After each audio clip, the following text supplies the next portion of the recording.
Subscribe कीजिए दोस्तों हमारे चैनल को। नोटिफिकेशन पाने के लिए बेल आइकन को प्रेस कीजिए। गुड मॉर्निंग बच्चों, कैसे हैं आप लोग। देखो हम बात कर रहे थे correct form of the verbs की। वो भी हम कल हम बात कर रहे थे एग्रीमेंट की। अब एग्रीमेंट में आपने देखा कि किस प्रकार से हम सब्जेक्ट वर्ब और ऑब्जेक्ट का कॉम्बिनेशन का तालमेल बिठाते हैं, वो कल हमने बात कर ली थी।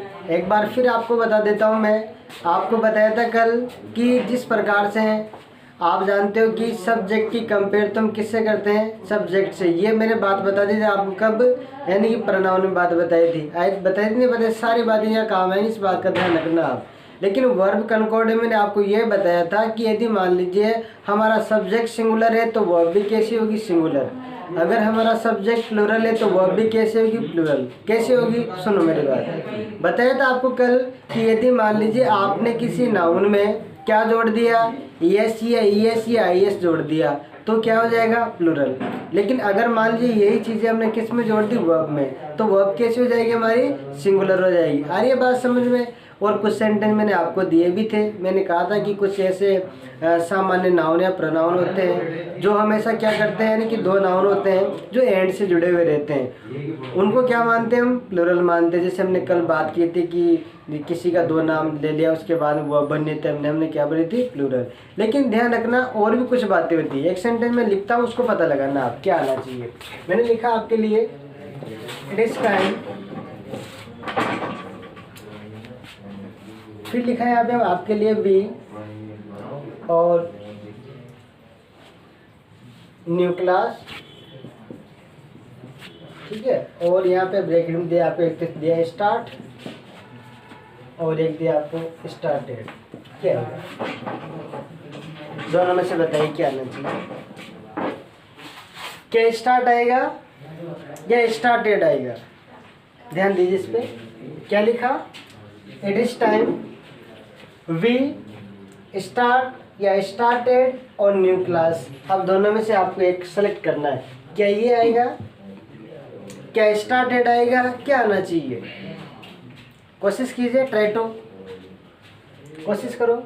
देखो ध्यान रखना, जब भी हमें क्या मिल जाए, देखो रूल बन जाएगा यहाँ भी, जब भी इट इज टाइम हो, इट इज टाइम मिल जाए या मिल जाए हमें it is about time, about time, या मिल जाए हमें it is high time, high time.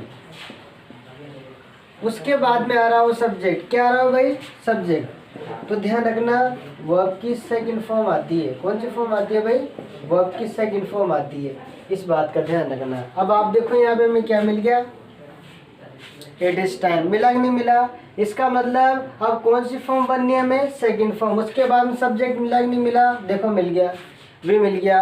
अब हमें क्या करना है, वर्ब की सेकंड फॉर्म बननी है। स्टार्ट तो क्या है हमारा, फर्स्ट फॉर्म है, इसका मतलब ये तो आएगा नहीं, क्या आएगा, स्टार्टेड। इसका मतलब हमारा इसमें क्या आ जाएगा भाई, स्टार्टेड। आगे बात समझ में, इतना याद रखो।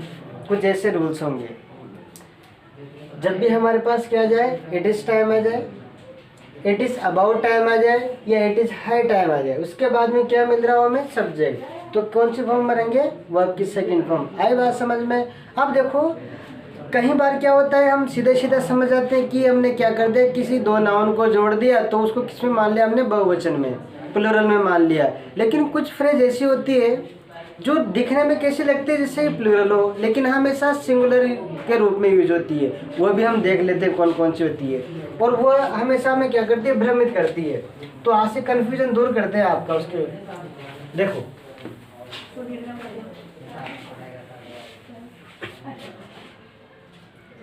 देखो रूल बन जाएगा, यहाँ से कह सकते हैं आप कि कुछ फ्रेज पेयर में यूज होती है। पेयर का मतलब पाँव या जोड़ा, ठीक है ना, यानी कि जोड़े में यूज होती है। एक बात ध्यान रखनी, पहली बात, कुछ फ्रेज ऐसी होगी जो किस में यूज होगी, पेयर में। आगे बात समझ में, यानी कि जोड़े में यूज होगी, लेकिन वह दिखने में प्लूरल नजर आती है, लेकिन सेंस कौन सा हुआ? सिंगुलर का। लेकिन हम उसे सिंगुलर मानते हुए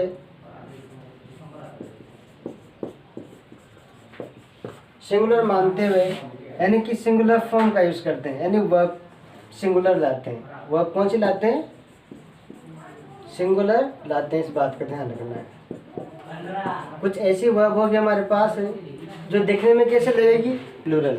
जैसे मैंने दो बातें लिखी, अभी लिखूंगा, देखना आप कैसे लगेगी। आपको प्लूरल नजर आएगी, बहुवचन नजर आएगा आपको, लेकिन उसका सेंस निकलेगा ना, उसे हम क्या मानेंगे? सिंगुलर मानते हुए कौन सी फॉर्म यूज करेंगे? वर्ब की सिंगुलर फॉर्म। वो कौन कौन सी? देखो, जैसे मैंने लिखा आपके लिए, जैसे लिखा राइस एंड कड़ी, दाल बाटी and churma, dal baati and चूरमा, चूरमा। जैसे लिखा हमने आपके लिए एज एंड एक्सपीरियंस,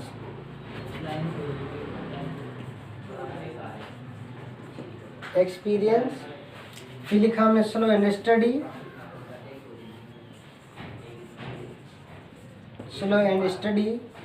स्टडी पढ़ाई वाला नहीं है, ये निरंतर वाला है, ठीक है ना, धीरे वो निरंतर।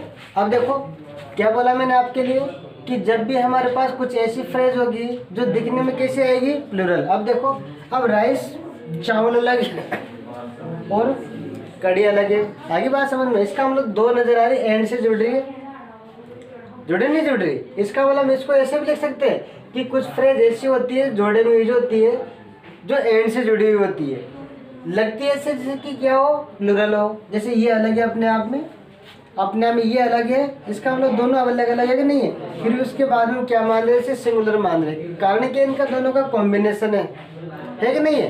अब देखो इसी प्रकार से दाल बाटी एंड चूरमा, एक प्रकार से इनकी डिश बनी हुई है पूरी तरह से, तो ये भी क्या हो गया हमारे पास? इसमें चला गया। एज एंड एक्सपीरियंस, आप जानते हैं एज के अनुसार एक्सपीरियंस आता है व्यक्ति का, ये भी जरूरी है।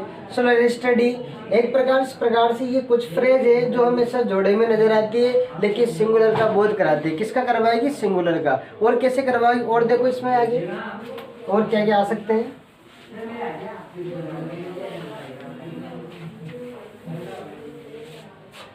जैसे आ गया हैमर एंड सिकल, यानी कि छेनी या तोड़ा। उसके बाद में लिया हमने बैग एंड बैगेज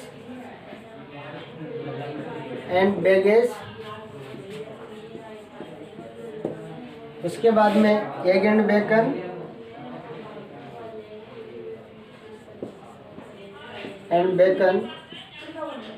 और क्या आ सकता है? देखो इसको मिटाओ नीचे वाले को, फिर आगे देखते हैं।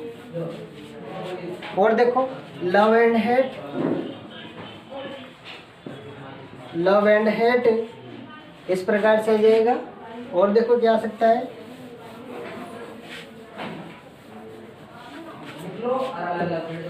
ध्यान रखना है आपको, तो कुछ भी आ जाए हमारे पास, यानी कुछ ऐसे कुछ फ्रेज आती है जो हमेशा किस में यूज होती है भाई? जोड़े में। वो लगी हुई कैसी है हमें? जैसे कि वो प्लूरल, लेकिन बनना कौन सा हमें? सिंगुलर। इस बात का ध्यान रखना है। जैसे एक उदाहरण दूं मैं आपको, जैसे लिखा हमने दाल बाटी एंड चूरमा, ऐसे ब्लैंक दे दिया। उसके बाद दिया आपको यहाँ पे इज और आर। उसके बाद में a favourite dish of Rajasthan. अब राजस्थानी में क्या है? फेवरेट डिश है कौन सी? दाल बाटी एंड चूरमा। इसका मतलब अब देखो हमें लग रहा है ऐसा है जैसे कि दो दाल बाटी अलग है और चूरमा अलग है, दो बातें अलग अलग होगी। लग रही कैसे? जैसे कि दोनों अलग अलग हो, लेकिन किससे जुड़ा हुआ है? एंड से। तो और ज़्यादा फैक्ट है कि दो अलग अलग चीज़ें हैं। लेकिन ध्यान रखना ये ऐसी फ्रेज है जो हमेशा क्या नजर आती है? इसमें लगेगी प्लूरल लेकिन भरना कौन सा है, सिंगुलर। तो क्या आ जाएगा इसमें, इज यूज करेंगे। इतना नोट करो, फिर आगे बढ़ेंगे। और देखो आगे,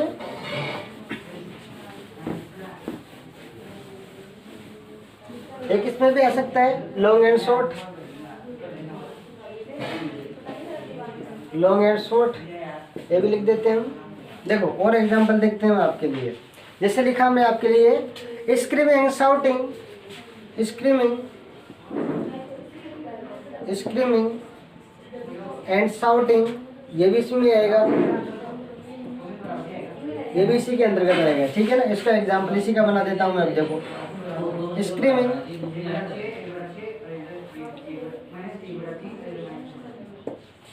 एंड शाउटिंग,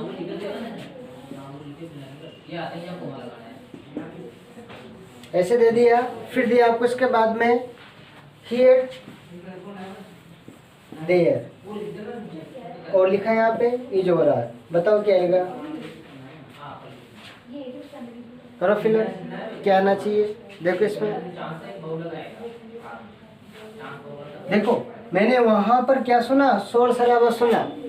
स्क्रीमिंग चहचहाट करना, उसके बाद शाउटिंग वही चिल्लाना, तो शोर शराबा हो जाएगा दोनों का मतलब।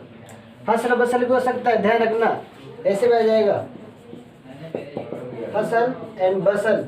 बस्टल नहीं कहते, ये साइलेंट होता है, ये भी इसी में आएगा। हसल एंड बसल, शोर शराबा, शोर शराबा ये भी इसी के अंतर्गत आएगा। ये कैसी फ्रेज होती है, ये हमेशा एग्जाम में आती है और हमें कंफ्यूज करती है और हम भ्रमित हो जाते हैं इन चीज़ों के लिए। आगे बात समझ में, ये हमारा सेकंड उदाहरण हो गया। एक और देख लेते हैं इसमें, इतना मिटाओ फिर आगे बढ़ते हैं। और देखो क्या आ सकता है,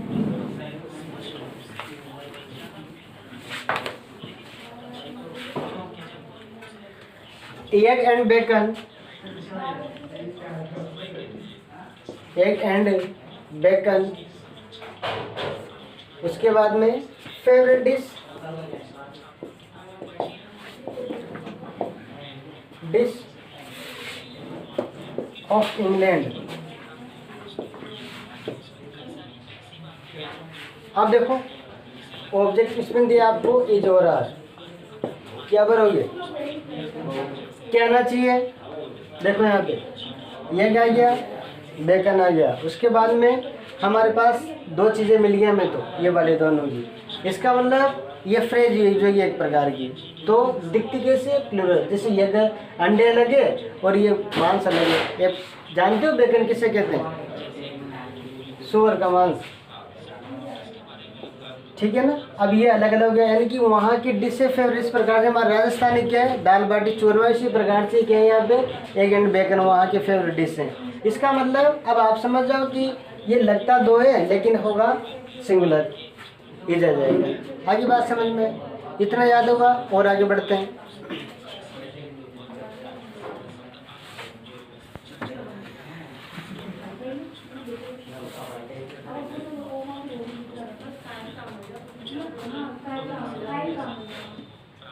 हमारा थर्ड चल जाएगा, फर्स्ट थर्ड चल जाएगा। ठीक है ना, आ रही बात समझ में। अब देखो इसको कैसे करोगे। जैसे पहले वर्कशीट में आपको इंडक्टिव मेथड में पढ़ाता हूँ। ठीक है ना, पहले उदाहरण दूंगा, बाद में उसके रूल बताऊंगा। ठीक है ना, ज़्यादा समझ में आएगा। देखो एक प्रकार से मैंने लिखा आपके लिए,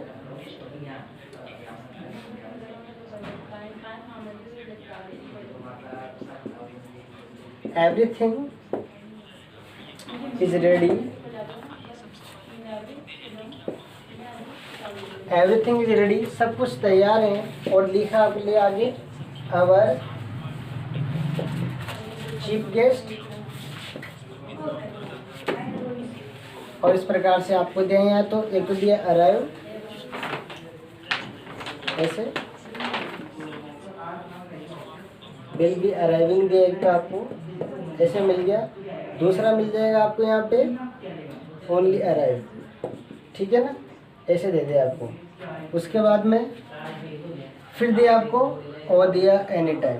क्या दे दिया, एनी टाइम। बताओ क्या आना चाहिए दोनों में से, सोचो थोड़ा सा एक्सरसाइज करो अपने दिमाग की। मैंने टेंशन बताई चीज़ें के लिए, बताया नहीं बताया आपको कि एवरीथिंग इज़ रेडी, सब कुछ तैयार है। अब आपने इसमें क्या देखा, एक तो देखा हमने एवरीथिंग, लेकिन एक सेंटेंस ये पूरा हो गया, देखो ये वाला हुआ कि नहीं हुआ। इसका मतलब ये तो सेंटेंस पूरा हो गया। अब दूसरा चल रहा है हमारा, चल रहा है ना, आवर चीफ गेस्ट। और मैंने बताया था कि एनी टाइम किसका सूचक है, हमेशा फ्यूचर का सूचक होता है जहाँ तक संभावना है वहाँ तक। किसकी तरह यूज होता है, कॉन्टिन्यूस की तरह। अब आप जानती है तो प्रेजेंट का है हमारा, है कि नहीं। फ्यूचर कौन सा है, ये वाला। इसका मतलब कौन सा आ जाएगा, ये वाला आ जाएगा। इस प्रकार से लिखा जाता है। आगे बात समझ में। तो आज के लिए हम क्लास इतनी रखेंगे, फिर आपको इतना याद करो, फिर आगे बढ़ेंगे। ठीक है बच्चों।